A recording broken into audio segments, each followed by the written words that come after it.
আসসালামু আলাইকুম প্রিয় শিক্ষার্থীরা, এই ভিডিওতে আমি তোমাদেরকে দেখাবো যে কিভাবে 2025 সালের নতুন কারিকুলামের বইগুলো ডাউনলোড করতে হয় সেই প্রসেসটি। অর্থাৎ 2024 সালের যেই কারিকুলাম সেটি আর আগামী বছর থেকে থাকবে না, অর্থাৎ সেই কারিকুলাম বাতিল করে 2025 সাল থেকে পুরাতন যেই কারিকুলাম সেই কারিকুলাম দেওয়া হবে এবং ষষ্ঠ থেকে অষ্টম শ্রেণী পর্যন্ত কিন্তু নতুন কারিকুলামের বইগুলো আবার সংশোধন করে কিন্তু সেই ওয়েবসাইটে দেওয়া হবে। সো প্রিয় শিক্ষার্থীরা, আমি তোমাদেরকে সেই ওয়েবসাইট সহ কীভাবে ডাউনলোড করতে হয় সেই সম্পূর্ণ প্রসেসটি তোমাদেরকে দেখিয়ে দিচ্ছি।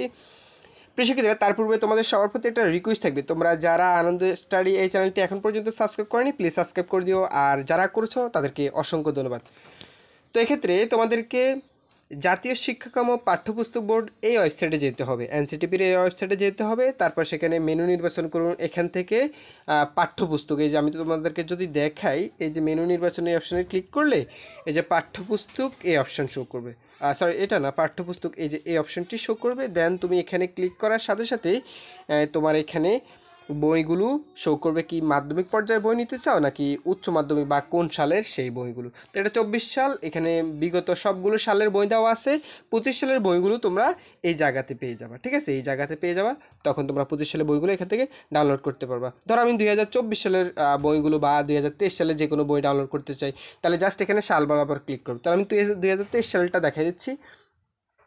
তো এখন দেখো এখানে প্রাথমিক পর্যায়ে এবং মাধ্যমিক পর্যায়ে, তো তুমি জাস্ট যেই পর্যায়ে চাও, তো ধরো আমি মাধ্যমিক পর্যায়ে চাই, তাহলে মাধ্যমিক পর্যায়ে এখানে ক্লিক করলাম। তারপরে এখানে মাদ্রাসা, এখানে মাদ্রাসা শাখাগুলো, এখানে স্কুল শাখাগুলো, ঠিক আছে। তো যারা স্কুলের শিক্ষার্থীরা তারা স্কুল শাখাগুলো, যারা মাদ্রাসার শিক্ষার্থী যারা মাদ্রাসার সিলেক্ট করবে। তাহলে আমি ধরো নবম দশম শ্রেণীর বই দেখাতে চাই, ঠিক আছে।